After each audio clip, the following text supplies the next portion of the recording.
Welcome friends, আমার YouTube channel Genesis English লার্নিংয়ে তোমাদের স্বাগত। আজকে আমি প্রেজেন্ট পারফেক্ট টেন্স নিয়ে আলোচনা করব। গত 3টে ভিডিওতে আমি প্রেজেন্ট ইনডিফিনাইট, প্রেজেন্ট কন্টিনিউয়াস এবং প্রেজেন্ট ইনডিফিনাইট এবং কন্টিনিউয়াসের উপর বেসড কিছু এক্সারসাইজ নিয়ে আলোচনা করেছি। আজকের ভিডিওতে প্রেজেন্ট পারফেক্ট টেন্স নিয়ে আলোচনা করব। ওকে, আচ্ছা, পারফেক্ট কথার মানে কি? পারফেক্ট মানে বোঝায় যেটা সম্পূর্ণ, তাই না? যেটা সম্পন্ন হয়ে গেছে, অর্থাৎ কমপ্লিটেড। তো প্রেজেন্ট পারফেক্ট টেন্সটা এমনই একটা, এই ধারণার উপর বেসড করেই, সেখানে তোমরা কনসেপ্টটা ভালো করে বুঝতে হবে। হ্যাঁ, মানে অর্থাৎ কমপ্লিট হয়ে গেছে মানে সেখানে কিন্তু পাস্টের সাথে একটা কানেকশান থাকে, তাই না? দেখো, আমি পড়ছি, this tense is a mixture of present and past.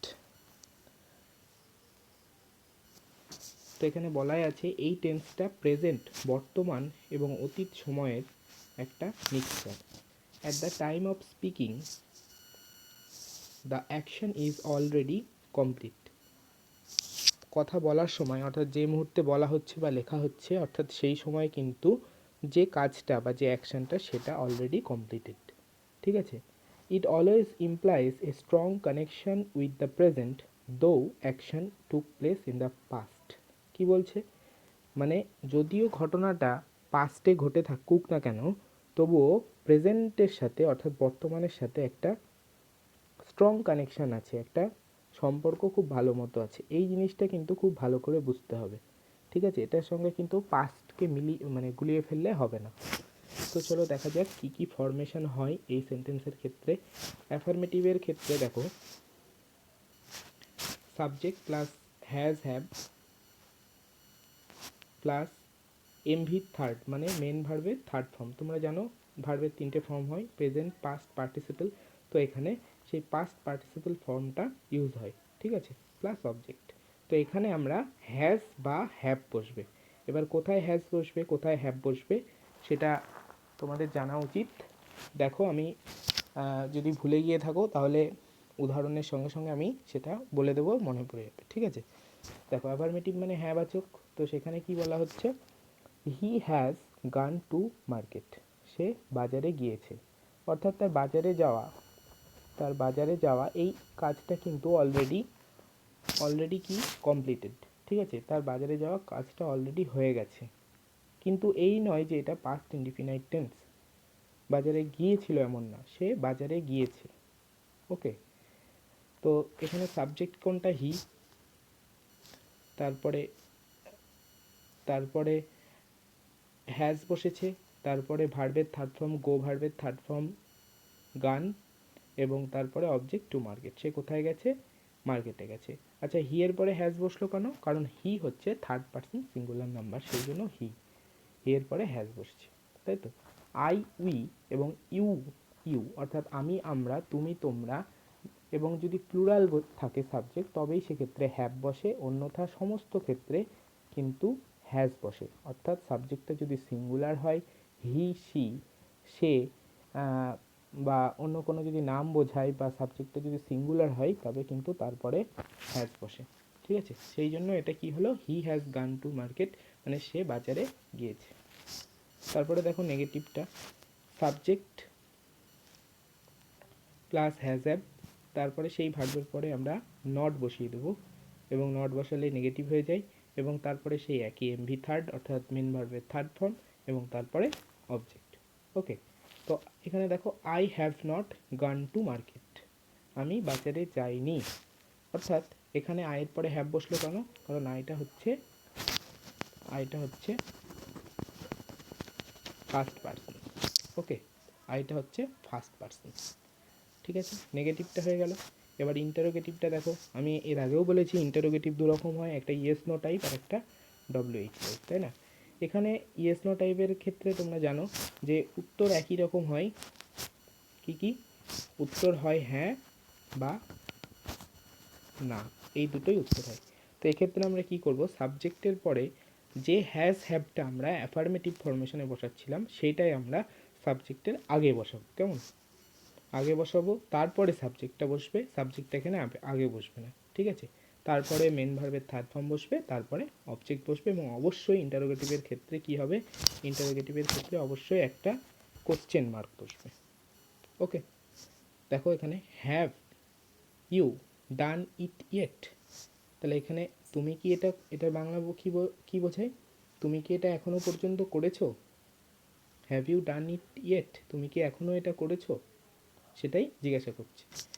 ঠিক আছে, তাহলে এখানে ইউ থাকার জন্য তারপরে কি বসে, হ্যাভ বসে, ইউ এর পরে অবভিয়াসলি হ্যাভ বসে, এবং এখানে ইন্টারোগেটিভটা হওয়ার জন্য এখানে ইউ এর পরে হ্যাভ না বসে ইউ এর আগে হ্যাভ বসেছে। কেমন? তারপরে ভার্বে ডু ভার্বের third form do did done, done বসেছে, তারপরে ইট ইয়েটটা একটা মানে কি বোঝাচ্ছে, তুমি কি এখনও সেই কাজটা করেছো, ঠিক আছে, সেই অ্যাডভার্বটা হচ্ছে ইয়েট। তো এখানে জিজ্ঞাসা চিহ্ন অবশ্যই বসেছে। তো ইন্টারোগেটিভের আর একটা ফর্ম হয় WH টাইপ, সেটা দেখো কি হয়। এক্ষেত্রে প্রথমে WH ওয়ার্ডটা বসবে। ঠিক আছে, প্রথমে WH ওয়ার্ড, তারপরে একইভাবে সাবজেক্ট অনুযায়ী হ্যাজ অথবা হ্যাভ, তারপরে সাবজেক্ট, তারপরে এমভি থার্ড মানে মেন ভার্বের থার্ড ফর্ম, তারপরে অবজেক্ট, এবং তারপরে অবভিয়াসলি একটা কোশ্চেন মার্ক। দেখো এখানে what has he done before, what has he done before, সে আগে কি করেছে সেটাই জিজ্ঞাসা করছে। What has he done before, তাহলে এখানে হি এর জন্য হ্যাজ বসে, সেটা পরে না বসে ইন্টারোগেটিভ ফরমেশনের জন্য কি হয়েছে, হ্যাজ বসেছে, এবং একইভাবে মেন ভার্বের থার্ড ফর্ম ডু ডিড ডান সেটাই বসেছে। ওকে, বিফোর এখানেও অ্যাডভার্ব। ওকে, চলো কিছু নিয়ম দেখা যাক, কিছু কনসেপ্ট, কিছু উদাহরণ, যেরকম আমি প্রত্যেক টেন্সের সঙ্গেই দিই এখানেও আছে। The tense expresses an action just finished, একটা অ্যাকশান যেটা অলরেডি হয়ে গেছে, এটা আমি আগেও বললাম, সেটাই বোঝাচ্ছে। দেখো I have done my duty, আমি আমার কর্তব্য করেছি। দ্য সান হ্যাজ সেট, সূর্য অস্ত গিয়েছে। We have come to the spot, আমরা সেই জায়গায় পৌঁছেছি। অর্থাৎ Rani has planted the tree, Rani গাছটি লাগিয়েছে। অর্থাৎ প্রত্যেকটা অ্যাকশানই কিন্তু অলরেডি কমপ্লিটেড, প্রত্যেকটা অ্যাকশানই অলরেডি কমপ্লিটেড, তাই না? কিন্তু যে মুহূর্তে বক্তা বা লেখক কথাটা বলছে বা লিখছে, সেই মুহূর্তে কিন্তু কাজটা যদি হয়ে গিয়ে থাকে, তবুও তার রেস্টটা কিন্তু আছে, তাই না? তো I have done my duty, the sun মানে আমার কাজটা করা হয়ে গেছে। দ্য সান হ্যাজ সেট, সূর্য অস্ত চলে গিয়েছে। We have come to the spot, আমরা জায়গায় পৌঁছে গেছি। Rani has planted the tree, Rani গাছ লাগিয়েছে। এই কাজগুলো সবই হয়ে গেছে। কেমন? তাহলে আমরা প্রেজেন্ট পারফেক্ট টেন্স আমরা এইভাবে আইডেন্টিফাই করতে পারবো যে সাবজেক্টের পরে হ্যাজ বা হ্যাভ থাকবে, এবং তারপরে মেন ভার্বের থার্ড ফর্ম বসবে, এবং তারপরে অবজেক্ট বসবে। ওকে, চলো পরের নিয়মটা দেখি। Preceding action is expressed generally with these following adverbs and conjunctions. তো কিছু কিছু জায়গায় কিছু আমি যেটাই বললাম যে প্রিসিডিং অ্যাকশন মানে অলরেডি কাজটা যেটা হয়ে গেছে, সেই সেইগুলো কিছু কিছু অ্যাডভার্ব এবং কনজাংশনের সাহায্যে কিন্তু সেই রকম অ্যাকশন বোঝানো যায়, এবং সেইগুলো থাকলে অবভিয়াসলি সেটা প্রেজেন্ট পারফেক্ট টেন্স হবে। যেমন দেখো, I have just seen the film, আমি এইমাত্র সিনেমাটা দেখলাম। I have already had my breakfast, আমি অলরেডি মানে ইতিমধ্যে আমার ব্রেকফাস্ট করে নিয়েছি। She joined the Indian army recently, say recently মানে খুব রিসেন্ট আর কি, ইন্ডিয়ান আর্মিতে জয়েন করেছে। This is the best book I have read ever, এটা হচ্ছে আমি যত বই পড়েছি তার মধ্যে এটা হচ্ছে সব থেকে বেস্ট। তো আই হ্যাভ রিড এভার মানে আমি এর আগে যতগুলো বই পড়েছি সেই তার কথা বোঝাচ্ছে। তো এই অ্যাডভার্ব বা কনজাংশনগুলো কি তোমরা দেখো, ever, just, recently, already, yet, till, so far, already, sorry repeat হয়ে গেছে, lately, before, by the time, after. প্রত্যেকটা অ্যাডভার্বই কিন্তু একটা করে বা বা কনজাংশন এগুলো কি করছে, টাইমকে ইন্ডিকেট করছে। মানে বোঝাতে যাচ্ছে যে মুহূর্তে এই অ্যাডভার্বগুলো ইউজ করা মানে যে মুহূর্তে বক্তা কথাগুলো বলছে সেই মুহূর্তে কিন্তু তার অলরেডি, আমি দেখো আবার বলার সময়ও বলছি, কাজটা হয়ে গেছে। ঠিক আছে, আচ্ছা ঠিক আছে।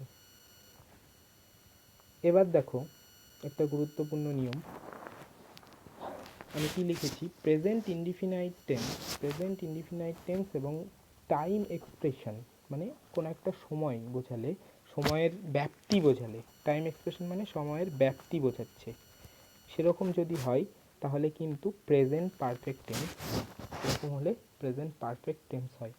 যেমন he has known me for 2 years, এই এক্সপ্রেশনটা, টাইম এক্সপ্রেশন বা ডিউরেশনটা আমি প্রেজেন্ট পারফেক্ট কন্টিনিউয়াসে আরও বিশদে আমি আলোচনা করব, পারফেক্ট কন্টিনিউয়াসে। ঠিক আছে, তো দেখো যখন টাইম এক্সপ্রেশনের সাথে যদি প্রেজেন্ট ইনডিফিনাইট টেন্স থাকে তাহলে কিন্তু সেটা প্রেজেন্ট পারফেক্ট টেন্স হয়। যেমন he has known me for 2 years, তাহলে এখানে প্রেজেন্ট ইনডিফিনাইট কি হতে পারত, হি নোজ মি, সে আমাকে চেনে, হি নোজ মি, তাই তো, সে আমাকে চেনে বা সে আমাকে জানে, এটা হতে পারতো, এটা প্রেজেন্ট ইনডিফিনাইট ফরমেশন।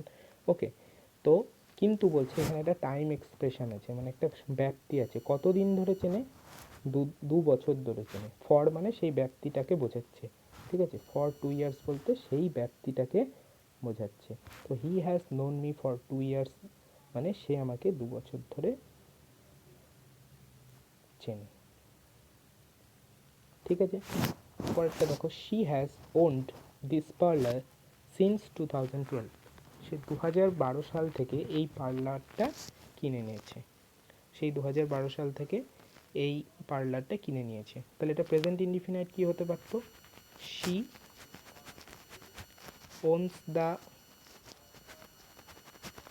পার্লার, তাই না? কিন্তু এখানে একটা টাইম এক্সপ্রেশন আছে, মানে একটা ব্যাপ্তি আছে, কত সময় থেকে, 2012 সাল থেকে। ঠিক আছে, সেই জন্য এটা হয়ে গেল she has owned this parlour since 2012, 2012 সাল থেকে সে এই পার্লারটা মানে মালিক আছে বা কিনেছে।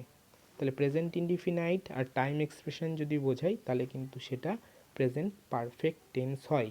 প্রেজেন্ট পারফেক্ট কন্টিনিউয়াস কিন্তু এখানে হয়নি, সেটা প্রেজেন্ট কন্টিনিউয়াসের সাথে টাইম এক্সপ্রেশন বা টাইম ডিউরেশন হলে সেটা প্রেজেন্ট পারফেক্ট কন্টিনিউয়াস হয়, সেটা আমি পরে আলোচনা করব। ওকে, তো এখানে দেখো কি কি ইউজ হতে পারে, since, for, how long, whole, all, throughout, all long, etcetera, এইগুলো কিন্তু ইউজ হতে পারে। আচ্ছা, ফর কোথায় ইউজ হয় আর সিন্স কোথায় ইউজ হয় এটা নিশ্চয়ই তোমাদের জানা আছে, তবু আমি একবার বলে দিচ্ছি। মানে একটা ব্যাপ্তি, দেখো দুটোই কিন্তু একটা সময় বোঝাচ্ছে, ঠিক আছে, আর একটা ফর, ফরের ক্ষেত্রেও 2 বছর ধরে সময়, আবার 2012 সাল থেকেও বোঝাচ্ছে একটা সময়ের ব্যাপ্তি। তো এইটা একটা ফর বোঝালে একটা ডিউরেশান বোঝায়, সেখানে আনআইডেন্টিফাইড সময় থাকে, মানে নির্দিষ্ট সময় বলা উল্লেখ থাকে না। কিন্তু সিন্স মানে তখনই হবে যেখানে 2012 সাল থেকে, মানে একটা পয়েন্ট অফ টাইম সেটা ডেফিনিট থাকবে, যে 2012 সাল থেকে, 2009 সাল থেকে, কি সোমবার থেকে, কি মঙ্গলবার থেকে, সেটা টাইমের ক্ষেত্রে হতে পারে, বার, উইক, মান্থ, যে কোনো, যদি পয়েন্ট অফ টাইমটা এক্স্যাক্ট থাকে, যদি টাইম অফ পয়েন্ট অফ টাইমটা এক্স্যাক্ট থাকে, তবে সেক্ষেত্রে আমরা সিন্স ব্যবহার করব। এই নিয়ে আমি পরে একটা পিডিএফে আলোচনা করে দেবো। ওকে, দেখো এই নিয়মটা, present perfect tense plus point of time simple past tense. এবার কিন্তু অন্যরকম হয়ে গেল, কীরকম, যেমন দেখো, I have returned 2 days ago, I have return 2 days ago, আমি 2 দিন আগে ফিরেছি। তো এক্ষেত্রে দেখো একটা প্রেজেন্ট পারফেক্ট টেন্স আছে, আবার একটা পয়েন্ট অফ টাইম আছে যে কতদিন আগে ফিরেছে। এইরকম হলে কিন্তু প্রেজেন্ট পারফেক্ট টেন্সের ইউজ হয় না, প্রেজেন্ট পারফেক্ট টেন্সের ইউজ হয় না, তখন পাস্ট ইনডিফিনাইট টেন্সের ইউজ হয়। কেমন, সেটাই বলছে, দেখো আই রিটার্ন, তাহলে রাইট এটা wrong, I have return 2 days ago এরকম হবে না। রাইট কোনটা? I return 2 days ago। অর্থাৎ প্রেজেন্ট পারফেক্ট যদি হয় এবং সেই সঙ্গে একটা পাস্টের টাইম অবশ্যই প্রেজেন্ট উল্লেখ থাকে, তবে সেক্ষেত্রে সিম্পল পাস্ট টেন্স হয়। কেমন?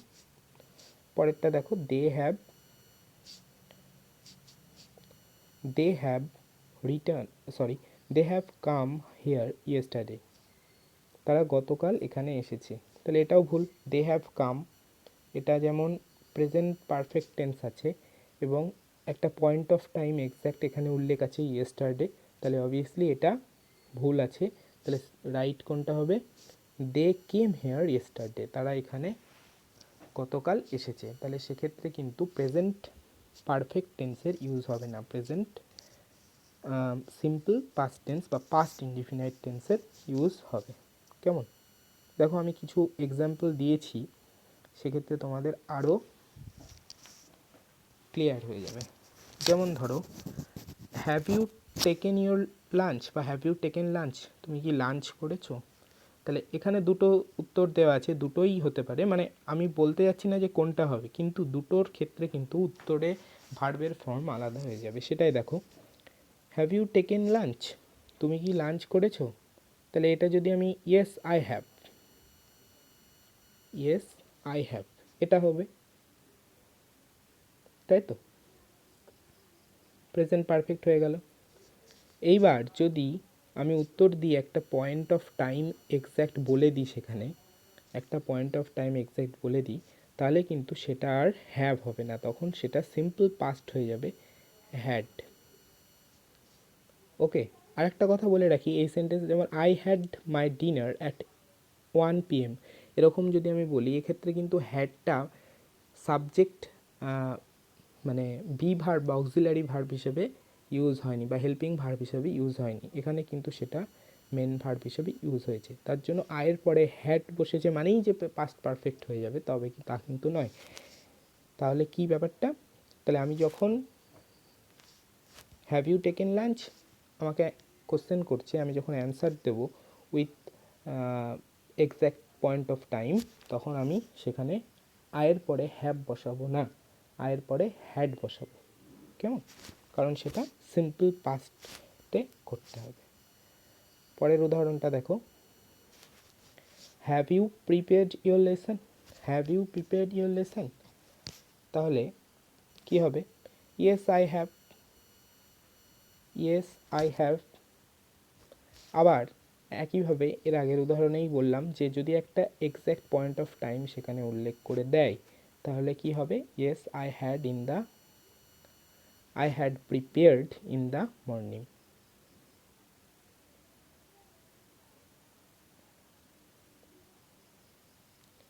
Sorry, yes I had in the morning এরকম বোঝাই। যদি আমরা সেখানে হ্যাড না বোঝাই, তাহলে yes I prepared in the morning, তখন আর হ্যাড বসবে না। যদি আমরা অনলি ইয়েস প্রিপেয়ারটা ইউজ না করি, সেক্ষেত্রে আমরা ইয়েস আই হ্যাড বলতে পারি, এবং যদি প্রিপেয়ার ভাবটা আমরা ইউজ করি, তাহলে আমরা কি বলবো? Yes I prepared in the morning. Okay, তখন সিম্পল পাস্টে হয়ে গেল। পরেরটা দেখো, have you seen such a nice movie, তুমি কি এত সুন্দর মুভি দেখেছো আগে? তাহলে কি হবে? কি কি? যদি আমি বলি নো, তাহলে no I have not. Okay, no I have not. আবার যদি বলি হ্যাঁ আমি দেখেছি, তাহলে কি হবে? Yes I have. এইবার ধরো একটা point of time, exact point of time উল্লেখ করে দিলাম, তাহলে কি হবে? Yes I saw last year. তাহলে এটা কি হলো? এটা প্রেজেন্ট পারফেক্ট হলো নেগেটিভ ফর্মে, এটা কি হলো? প্রেজেন্ট পারফেক্ট হলো অ্যাফার্মেটিভ ফর্মে, আর এটা কিন্তু সিম্পল পাস্ট হয়ে গেল। কারণ কি? এখানে একটা এক্স্যাক্ট পয়েন্ট অফ টাইম, একটা টাইম যেটা পাস্টের, সেটা এক্স্যাক্ট টাইমটা উল্লেখ করা আছে, এবং সেই জন্য এটা প্রেজেন্ট পারফেক্ট না হয়ে কি হলো? পাস্ট ইনডিফিনাইট বা সিম্পল পাস্ট টেন্স হলো। ওকে, লাস্ট উদাহরণটা দেখো, how long have you known this man, তুমি কতদিন ধরে মানুষটিকে চেনো, তুমি কতদিন ধরে মানুষটিকে চেনো। এক্ষেত্রে দুটো উত্তর দেওয়া আছে, দুটো উত্তরের ক্ষেত্রে কি কি বসবে আমরা দেখি। I him since I arrived here, তাহলে এটা কি হবে, I have known him, I have known him since I arrived here, আমি তাকে চিনি, আমি যতদিন যাবত এখানে আছি।